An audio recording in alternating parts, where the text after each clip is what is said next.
I still remember the sound of that door. One quiet click and my life split in two. The hallway smelled like roses and champagne. Clara's favorite. I was supposed to surprise her. I held the ring box in my hand, my heart running faster than my thoughts. Lucas had told me she'd be waiting inside, excited, nervous. "Go make it official, man," he'd said with that easy grin I trusted for years. I pushed open the door. Laughter, not hers alone. His voice too, low, familiar, wrong. "Lucas." My voice cracked. The room froze. Clara's back stiffened. Lucas turned, shirt half-buttoned, guilt already written across his face. The ring box slipped from my hand before I even realized I'd let go. "Ethan?" Clara's voice trembled. "Don't," I whispered. My throat felt dry, my chest hollow. "Don't say my name like that." Lucas stepped forward. "It's not what it looks like." I almost laughed. "You're kidding, right?" He rubbed the back of his neck, eyes darting away. "It just happened. It just happened?" I repeated. "You're sleeping with my fiancé, Lucas, my best friend. Tell me how that just happens." Clara reached for me, face pale. "Please, let me explain." "Explain what?" I snapped. "That you didn't mean for me to see? That you were going to marry me while keeping him on the side?" Tears spilled down her cheeks. "I didn't plan this," I shook my head. "You didn't stop it either." Lucas tried to speak again, but I cut him off with a glare sharp enough to slice air. "You stood next to me last week talking about my future with her. You knew I was buying this ring. You even helped me choose it," he flinched. "Ethan, I didn't. You did." My voice broke. "You did every bit of it." The silence that followed was heavier than any scream. I could hear my own heartbeat, could feel the walls closing in. I took a shaky step back. "You both deserve each other," Clara sobbed. "No, please. Don't walk away." "You don't understand." "I understand enough," I said, backing toward the door. "You killed something that can't come back." Lucas tried to reach me. "We were drunk that night. It started then. I didn't mean to hurt you." I looked him dead in the eye. "You hurt me the moment you lied." For a second I wanted to hit him. To break something, anything, just to match the noise inside my head. But I didn't move. I just stood there staring at two people who once meant everything. Clara fell to her knees, crying into her hands. "I loved you, Ethan. I swear I did." "Then why him?" Her answer came in pieces. He made me feel alive again." "You were distant, always working, always tired. So it's my fault?" I barked. "You cheated because I had a job? That's not what I—" "Save it." I grabbed the door handle. "You made your choice. Now live with it." Lucas stepped closer. "You're my brother, Ethan. Please." I turned. "Brothers don't do this." For a heartbeat, none of us moved. Then I opened the door, walked out, and let it slam behind me. The hallway blurred. My chest burned like I'd swallowed fire. My legs carried me outside before I even knew where I was going. Rain poured hard, cold, almost violent. I looked down. The ring box was still in my hand. I hadn't even realized I'd picked it up again. I opened it, stared at the silver band glinting in the dim streetlight. It looked pointless now, just a piece of metal pretending to mean forever. I dropped it. The ring hit the sidewalk, rolled once, then fell into a puddle. The splash was small, quiet, final. My reflection stared back at me through the water, eyes red, jaw trembling, a stranger wearing my face. "Why them?" I whispered. "Why you, Clara?" "Why him?" The only answer was the rain, drowning every sound I made. I kept walking. My clothes clung to me, my shoes heavy with mud. My thoughts blurred into one question that had no answer. How long had it been going on? Every shared laugh between them, every late night they spent working, every whisper I ignored. Suddenly it all made sense. The signs were there. I just didn't want to see them. I passed a mirror window, caught my reflection again, and almost didn't recognize myself. The man looking back wasn't the same one who walked into that hotel an hour ago. That man believed in loyalty, in love, in people. This one didn't. My phone buzzed in my pocket. A message from Clara. "I'm sorry. You'll understand someday." I stared at the screen until the rain blurred the words. Then I dropped the phone next to the ring. Lightning flashed above me, lighting the wet pavement. The world looked cleaner for a moment, washed of lies. I took one last breath, heavy with smoke and rain, and whispered to no one. That was the night I died. Then I turned away from everything I'd ever known and walked into the storm. The days after felt like walking through fog.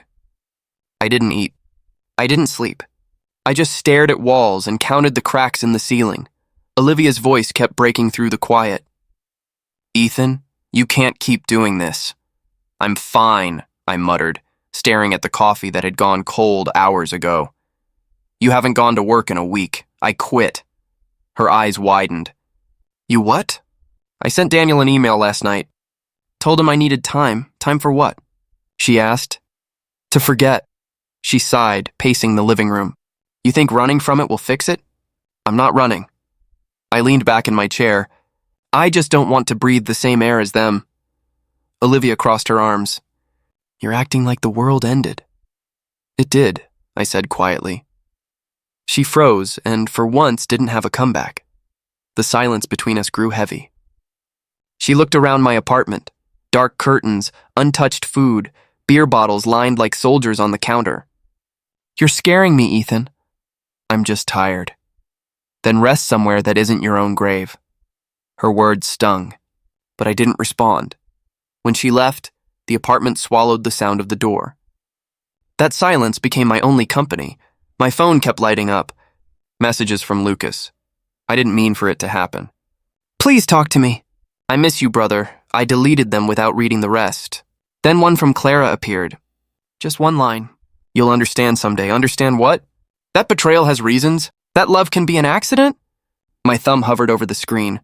I could almost hear her voice, soft and fake sincere. I slammed the phone against the wall. The sound cracked through the silence like a gunshot. Pieces scattered across the floor, flashing in the dull light. I sat down, breathing hard. The silence that followed was different. Cleaner. Colder, final. I stayed like that for hours, watching the shadows shift as the sun went down. My chest felt empty, like something had been scooped out and thrown away. That night, Olivia came back. I didn't answer the knock, but she used the spare key anyway. She stepped inside carefully. "You broke your phone," she said.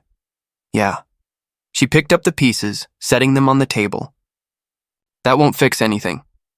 "Maybe not," I said, but it stopped the noise. She sat across from me. "You can't just disappear, Ethan." "I already have." She leaned forward. "You think Clara or Lucas care that you're falling apart?" "They don't. You're letting them win." I met her eyes. "Winning doesn't matter anymore." She exhaled hard. "You used to fight for everything. Now you just sit in the dark." "I fought for them," I said. "And I lost." Her voice softened. "Then fight for yourself now." I shook my head. "I don't even know who that is anymore." The clock ticked loudly. She glanced at the window. "Then start over. Somewhere else. New place, new air. Maybe that's what you need. Run away? Call it breathing again," she said. Her words lingered long after she left. That night, I packed a bag. Just a few clothes, my sketchbook, and a small picture of Mom, the only thing that still felt real. I looked around the apartment one last time. Every wall felt like a memory I didn't want. The laughter we shared, the plans we made, it all echoed inside me like ghosts refusing to leave. I stepped outside just before dawn. The city was still asleep. The streets glistened with early dew, quiet except for my footsteps. The station was empty. I bought a one-way ticket without asking where it led. I just needed distance. As the train pulled away, I watched the skyline fade behind me. My reflection in the window looked hollow, but there was something else too, something small, like the faint trace of relief. Olivia's words replayed in my head. Start over. Maybe she was right. Maybe I couldn't erase the past, but I could outrun the echo for a while. I leaned back against the seat, closing my eyes. For the first time in weeks, my chest didn't hurt as much. The silence wasn't suffocating anymore. It was calm, almost peaceful. I whispered to myself, maybe peace is just what's left when everything breaks. Outside, the sky brightened slowly, and I let the train carry me wherever it wanted. The rain hadn't stopped for hours. It felt like the sky was doing what I couldn't, crying without shame. I was driving aimlessly, no destination, just letting the wipers beat a rhythm over the silence. That's when I saw her, standing by the side of the road, drenched, hood up, hands fumbling under her car's open hood. Steam hissed from the engine. I slowed down. She looked up as I rolled the window down. "Need help?" I called out. Her voice was soft but strained. "Unless you have a magic wand, I doubt it." I half smiled. Sorry, I left that in my other jacket. A small laugh slipped from her lips, fragile but real. Then I'll take a mechanic instead. I parked and stepped out into the rain. It was cold enough to sting. You have a spare towel or anything? In the trunk, she said, shivering. But it's probably as soaked as I am. Pop it open. I grabbed the latch, rummaged through, and found a half-dry rag. Here, I said, wiping the edge of the hood. Looks like your radiator's boiling over. So translation, she said, crossing her arms, I'm stranded. Pretty much, I replied. But there's a gas station a few miles ahead. I can give you a ride, she hesitated. You don't even know me. Neither do tow trucks, and they'll charge you triple, I said. That earned another small laugh. Fair point. She grabbed her bag, locking the car. I opened the passenger door for her. She smiled faintly before sliding in.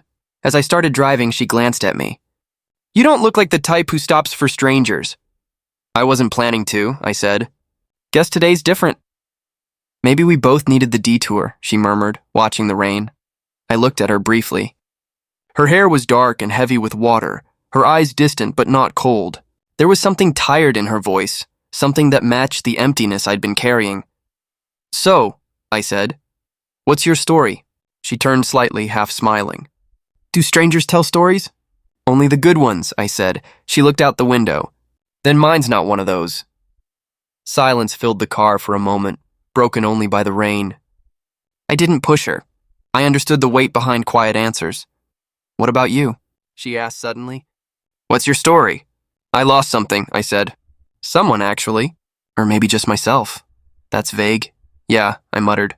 That's the point. She nodded slowly. Then maybe we're both lost. Something about the way she said it, soft, sincere, hit deeper than I expected. We reached the gas station. I parked under the canopy. You can wait inside till the rain slows, I said. They'll call a tow from here. She unbuckled her seatbelt. You sure you don't mind? If I minded, I wouldn't have stopped. She looked at me for a long moment, as if trying to read something in my face. Thank you for not pretending you're okay just to sound polite. I almost laughed. You can tell? People who hurt recognize the silence in others, she said. The truth of it sat heavy between us. She reached for the door handle, then paused. What's your name? I shook my head. Let's skip that part. Her eyebrows lifted.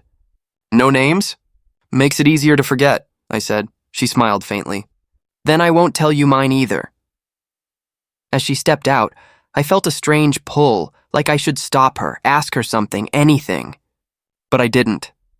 I just watched her walk into the rain, her figure blurring into silver mist. For a while, I sat there, engine humming softly.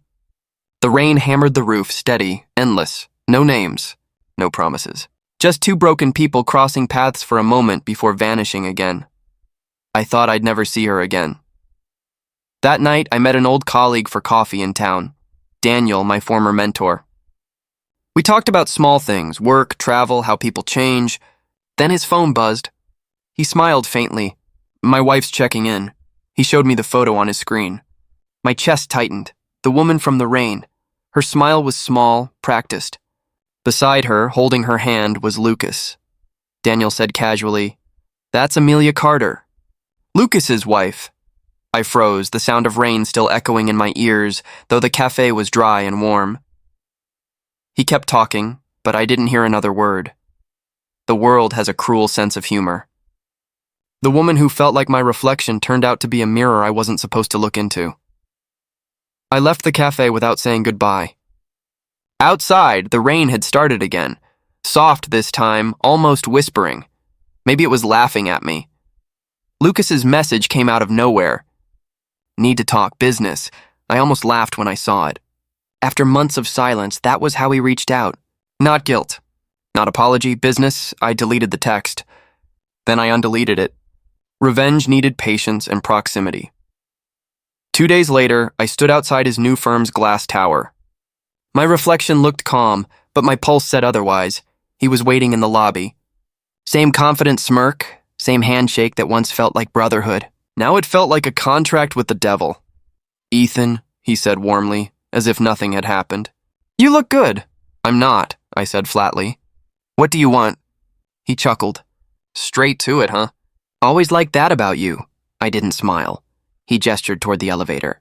Come on, let's talk upstairs. The silence between us was thick as we rode up. He adjusted his cufflinks like he was preparing for a show. I wondered if he practiced his charm in the mirror every morning. His office looked like success, glass walls, steel furniture, fake warmth. He poured 2 glasses of whiskey. You still take it neat? Not anymore, I said. He set the glass down anyway. I'm heading a new housing project. Huge deal. Investors love the concept, but want something iconic. I told them I know the best architect for the job. I raised an eyebrow. And you thought of me? Touching, he ignored the sarcasm. Let's rebuild what we lost, I laughed quietly. You burned it, Lucas. There's nothing left to rebuild. He leaned forward. This isn't personal. It's business. You need a comeback. I need your talent. Simple. I stared at him, measuring every word. And you get to look generous while hiring your old friend back, he smirked. Win-win. Inside, I felt the familiar heat of anger rise, but I buried it. I had to play the game. What's the project? I asked. A luxury home line. Modern design, minimal walls, open spaces, transparency. Transparency, I repeated, almost amused. You sure that's your thing? He didn't flinch. People love the illusion of honesty, I smiled thinly. You'd know. He slid the file across the table. Think about it. You'd be lead architect. I'll pay whatever you ask. I picked up the file. I'll do it. He blinked, surprised. That easy? I met his gaze. You wanted business. You got it, he grinned. Knew you couldn't resist. I walked out before I said something I'd regret. Weeks later, my designs took shape. I poured my hate into them, sleek, perfect structures hiding invisible walls of glass. From a distance, they looked open, honest. Up close, they trapped reflections. A perfect lie Olivia called one night. You're working with him again? Yeah, Ethan, why? Because this time I decide how it ends. She sighed. Just don't lose yourself again. I already did, I said. Now I'm just finishing the story. The first company event came faster than I expected. I arrived early, scanning the crowd. Then I saw her, Amelia. She stood near the corner holding a glass she didn't drink from. Her smile flickered like a weak flame. Lucas had his arm around her waist, possessive and polished. When her eyes met mine, something shifted. Recognition, then fear. Lucas turned, following her gaze. Ah, he said, leading her over. You remember Ethan. Her voice was soft. Yes, the architect, he grinned. The best in the game. She nodded slightly, avoiding my eyes. Lucas lifted his glass. To new beginnings, I raised mine. To unfinished business, he laughed, not catching the edge in my tone. When he walked off to greet investors, Amelia finally looked at me. Her voice was a whisper. You knew? No, I said. Not until it was too late. Her eyes darkened. He doesn't know we met, I figured. Please don't tell him, she said quickly. He doesn't like surprises. Her words came out with a tremor that said more than she intended. I leaned closer. You okay? She forced a smile. I'm fine, but her eyes said otherwise. Lucas called her from across the room and she went to him instantly, like a shadow returning to its source. I watched them. His hand on her shoulder wasn't affection. It was control. That night I stayed late at the office, finishing the design. A house without walls, filled with invisible glass barriers. To anyone else, it looked visionary. To me, it was a confession. Every hidden truth reflected, every lie visible if you looked close enough. When I was done, I stared at the blueprint. This one's for you, Lucas, I whispered. A masterpiece built on deception. And somewhere deep down, I started to smile again, for the first time since everything fell apart. I never planned to see Amelia again. Fate, it seemed, had its own cruel sense of humor. It started with a call I didn't expect. Ethan, a shaky voice whispered through the line. It's me, Amelia. There was silence, heavy, fragile. Then she said, he's gone. Lucas was arrested, fraud, Mason turned him in. I sat down slowly. Arrested? She exhaled hard. Everything's gone. The house, the cars, the accounts, frozen. I have nowhere to go. I stared at the ceiling, words forming and dying on my tongue. You have family? No one, she said softly. Just Anna. Her voice cracked when she said her daughter's name. Anna? I asked, our little girl. I closed my eyes. The thought of Lucas as a father almost made me laugh, but it came out hollow. What do you want me to do, Amelia? I wouldn't ask if I had another choice, she whispered. Please, just a place to stay. For her. For her, I repeated quietly. That's how they ended up at my doorstep that night. A woman drenched in guilt and a child clutching a stuffed rabbit. Amelia looked smaller, fragile in her faded coat. We can leave if it's too much, I shook my head. Come in, Anna peeked up at me, curious. Are you Mommy's friend? Something like that, I said. She grinned, missing a front tooth. You have a big house. Too big, I muttered. The first nights were strange. Amelia barely spoke, keeping to herself.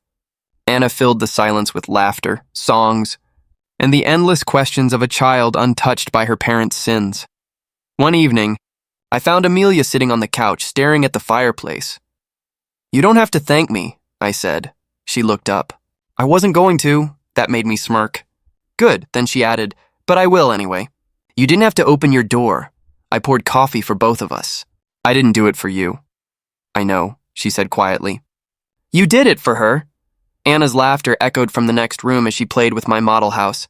She likes you, Amelia said. I noticed. She says you don't smile enough. She's probably right. Amelia's lips curved slightly. She has that effect on people. I sipped my coffee. Does she know? About her father? No. Will you tell her? She stared into the fire. Maybe when she's old enough to understand betrayal. Her words lingered longer than the silence that followed. Days passed. The house began to feel alive again. Anna's drawings covered my fridge. Her laughter spilled into rooms that once echoed with my grief. One morning, she ran into my office. Mr. Ethan, look. She held up a crayon drawing of 3 stick figures, 2 tall, 1 small, under a blue roof. That's you, she said proudly, pointing at the figure with spiky hair. That's Mommy, and that's me. I smiled despite myself. You gave me better hair than I deserve. You look sad, she said bluntly. I hesitated. Do I? She nodded. Mommy says sad people need sunshine, I laughed softly. And you're my sunshine?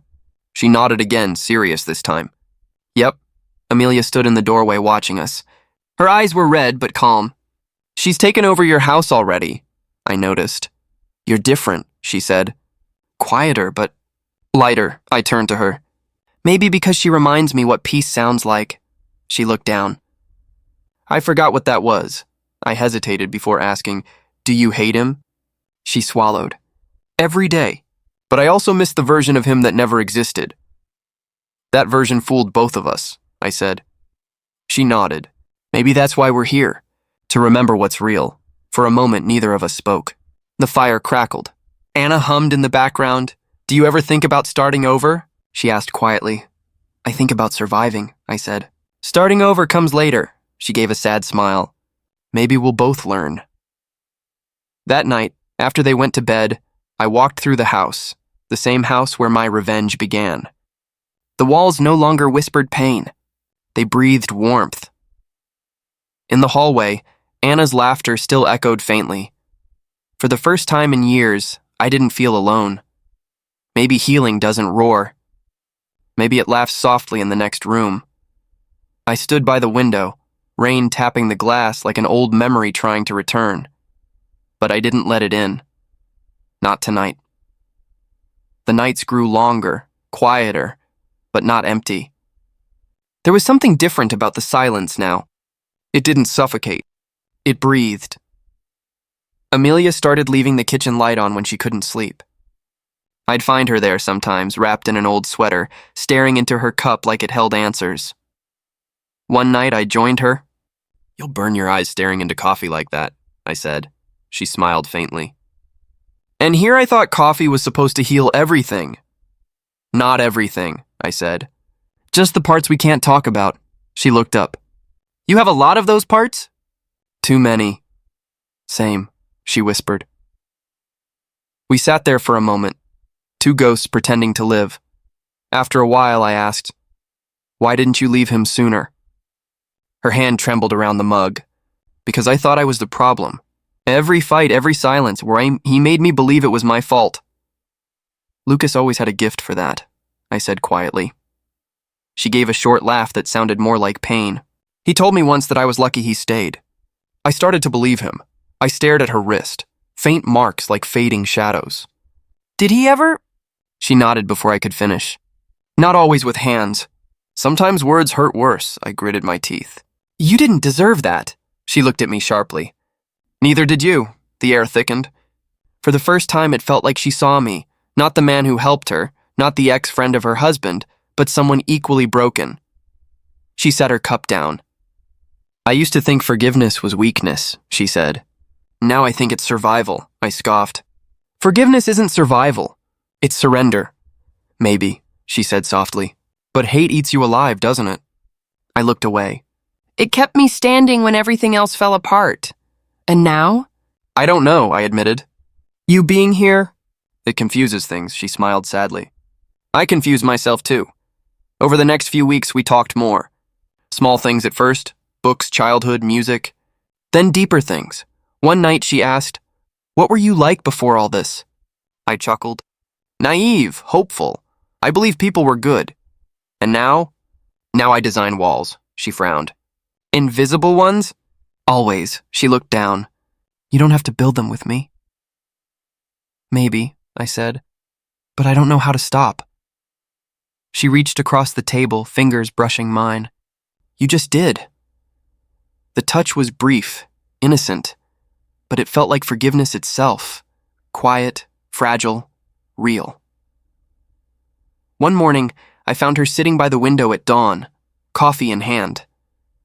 I joined her silently. The world outside was washed in pale gold. Beautiful, she murmured. Yeah, I said. Almost makes you forget the past, she smiled. Almost. For a long moment we just sat there. Steam curled between us. No tension, no masks. Just two people breathing the same quiet air. Then she said, I used to dream of this. A morning without fear. Do you still fear him? I asked. She hesitated. Sometimes. Not because he can hurt me now, but because he still lives here. She pressed a hand to her chest. In the memories, I nodded. I know that ghost, she looked at me. How do you silence yours? I don't, I said honestly. I just talk over it. Her laugh was soft. You and I? We talk too much. Maybe that's how we heal, I said. She met my gaze. Lucas took everything from me too, Ethan. The words hit harder than I expected. She continued quietly. My trust. My hope. My voice. But when I met you, I felt like I found one of the pieces he broke. I swallowed hard. You shouldn't see me as a piece of anything. Maybe not, she said. But you understand the silence. You live in it. I looked at her, really looked. The exhaustion, the resilience, the quiet strength. Maybe, I said, we're just two broken pieces that finally fit. She blinked away tears. Don't say things like that, Ethan. Why not? Because I might start to believe you. I didn't answer. I just reached for the coffee pot, poured another cup, and slid it across to her. We sat there, drinking in silence as the sun climbed higher. The warmth touched her face, and for once, she didn't look haunted. Maybe forgiveness wasn't something you gave away. Maybe it was something you built, one quiet morning at a time. As I took another sip, I realized I wasn't angry anymore. Not at Lucas, not at her, not even at myself, just tired and strangely free. I was fixing the loose hinge on the front door when I heard the pounding, sharp, impatient, familiar. My stomach tightened before my mind caught up. That knock didn't belong to a stranger. Ethan! The voice came through, rough and furious. Open the damn door. Amelia froze in the hallway, clutching Anna's tiny backpack. Her eyes went pale. It's him, she whispered. I know, I said quietly. My hand hesitated over the handle, then turned it. Lucas stood there, disheveled, red-eyed, the arrogance cracked but not gone. You took my family, he growled, stepping forward. I didn't move. They're not property, Lucas, he laughed, bitter, ugly. Says the man who waited years to play hero. What is this, charity? Or guilt? Amelia's voice trembled behind me. Lucas, stop! Don't you talk! He snapped, eyes flashing at her. You think you can walk away after everything I built for you? I stepped between them, my chest brushing his. You built cages, not homes. His nostrils flared. You think you're some savior now? You don't know what she's done. I know enough, I said. Enough to see the bruises you left weren't just on her skin. He blinked, then smirked. Oh, so now you're the noble man again. How convenient. Letting her stay under your roof. What's the endgame, Ethan? Revenge through pity? I clenched my jaw. You still don't get it. I don't need revenge anymore. His voice rose. You think you can replace me? You think she loves you now? I don't want to replace you, I said, my voice steady despite the tremor in my chest. I just want peace. He stepped closer, his breath sour with rage. Peace after what you did? After you humiliated me? I felt Amelia's hand grab my arm. Please, Lucas, stop this. For Anna's sake. He turned toward her, his face twisting. Anna's my daughter! You think I'll let her grow up calling him Dad? Amelia's voice cracked. You already lost that right when you— Shut up! He shoved the coffee table aside, sending a cup shattering against the wall. Anna's frightened cry echoed from upstairs. Something inside me snapped. Enough. My voice came out louder than I expected. You don't scare us anymore, he sneered. You've changed, huh? Maybe I have, I said. You made sure of that. For a moment, he looked at me, really looked, and I saw the realization flicker in his eyes. The old power he used to have over me was gone. He laughed once, low and bitter. You think you've won? There's nothing to win, I said. Only things to stop losing. He turned toward Amelia. You'll regret this. I already have, she whispered. Lucas's hand twitched like he wanted to strike her, but I moved first, stepping fully between them. Touch her, and I'll make sure you never come near her again. His glare burned holes in me. You think she's yours now? You think she's innocent? I think she's human, I said softly. Something you stopped being a long time ago. He exhaled sharply, then backed away, his expression caught between fury and disbelief. You'll regret helping her, Ethan. You always do. He turned and slammed the door behind him. The house fell silent except for Amelia's quiet sob. I stood there staring at the door, every muscle shaking with adrenaline. Amelia whispered, I'm sorry. You shouldn't have had to face him again. I turned to her. He needed to see that I'm not the same man he broke. She looked up, eyes wet. You were always stronger than him. You just didn't see it. I didn't answer. Instead, I walked to the shattered cup, picking up the pieces one by one.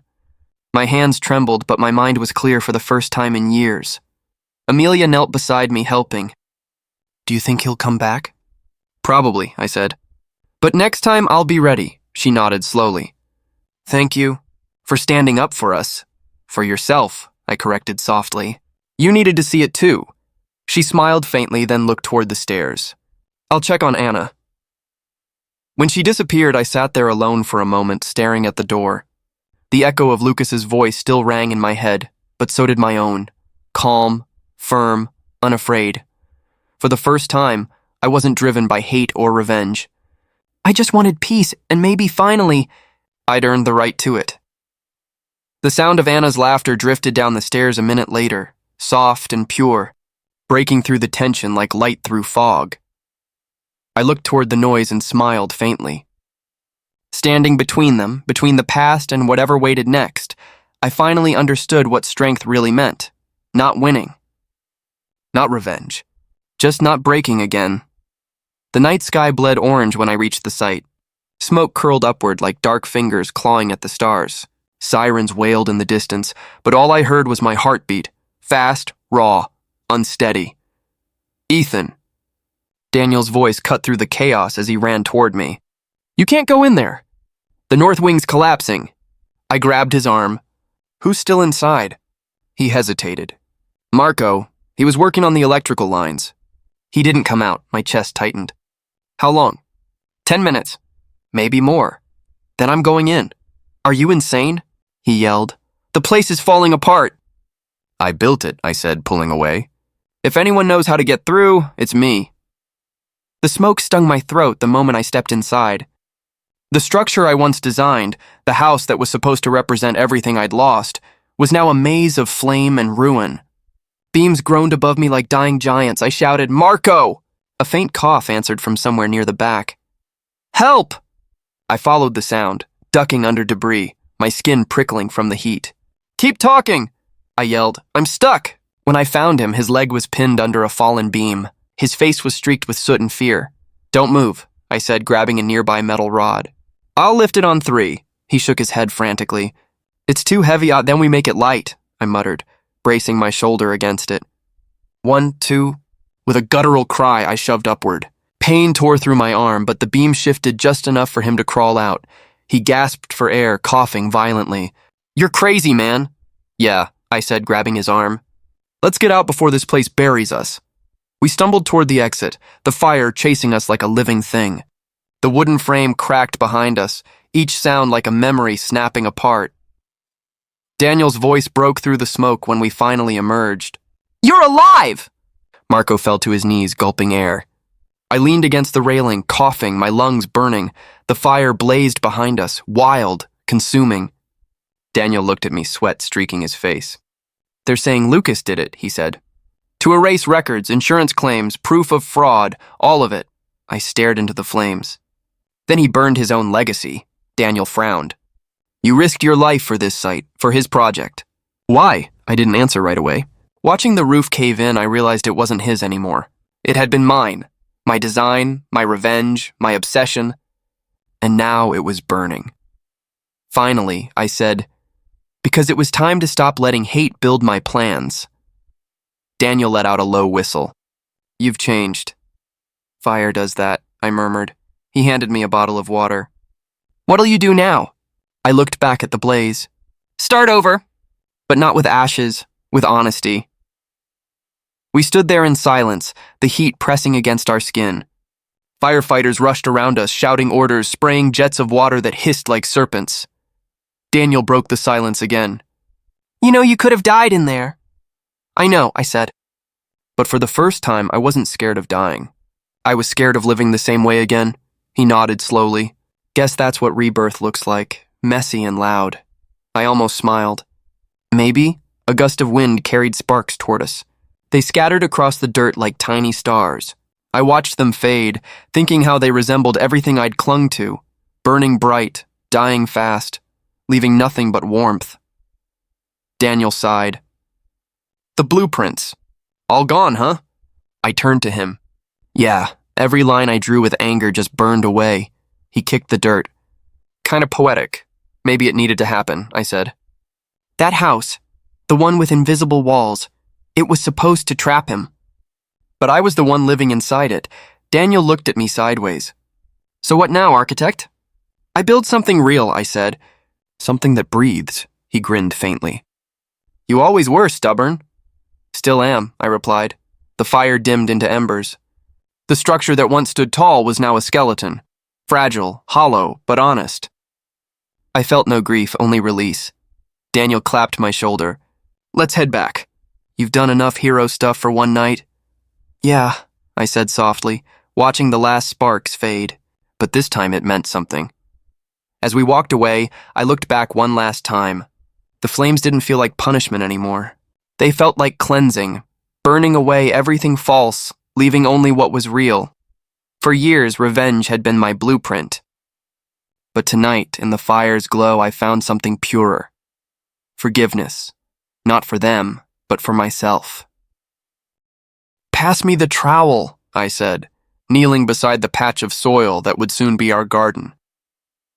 Amelia handed it to me, her fingers brushing mine lightly. "You're getting better at this," she said, smiling. "Didn't think you'd trade blueprints for flower beds," I smirked.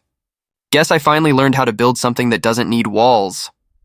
She laughed softly, tucking a strand of hair behind her ear. The afternoon sun painted her skin gold, and for a moment I just watched. Quiet, steady. Anna's voice broke the calm. "Daddy, look! I found a worm." I turned, grinning. "That's great, sweetheart. Maybe don't show Mommy," Amelia squealed, half laughing, half horrified. "Anna, put it back!" Anna giggled, clutching the worm like a treasure.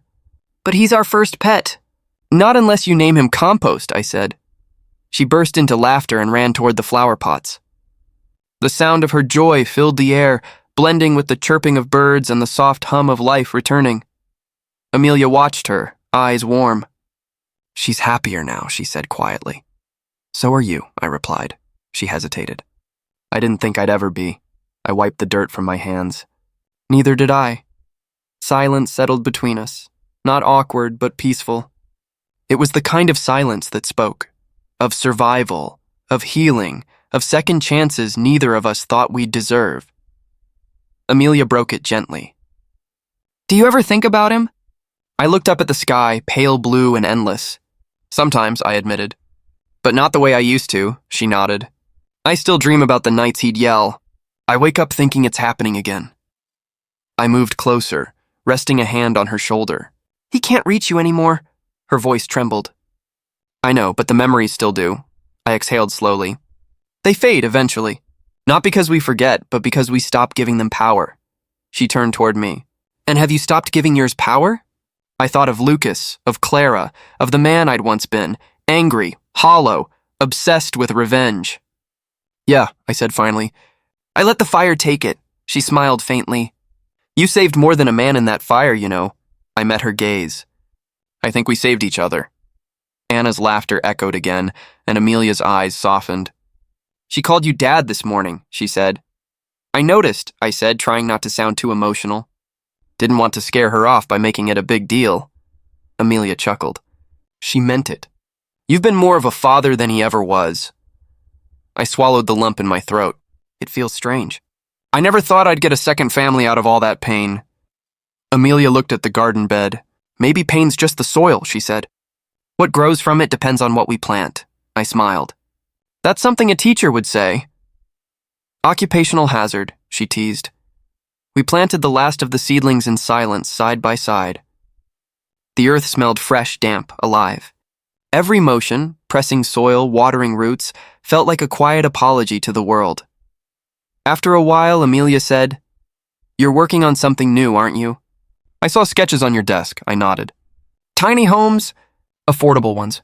For people starting over. Her eyes brightened. That's beautiful. It's simple, I said.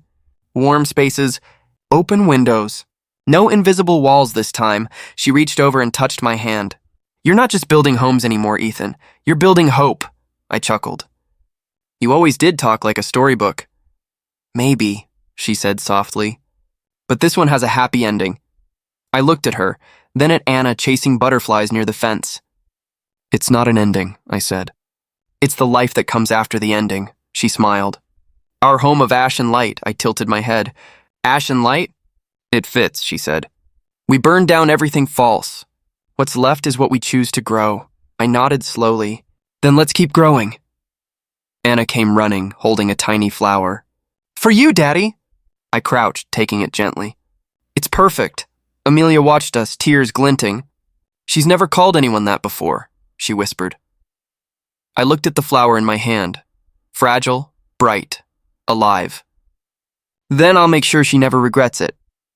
The wind carried the scent of soil and rain. The sky began to turn gold as the sun dipped lower. I felt peace, not the kind that hides pain, but the kind that accepts it. Amelia leaned her head against my shoulder. We made it, didn't we? Yeah, I said quietly. We did.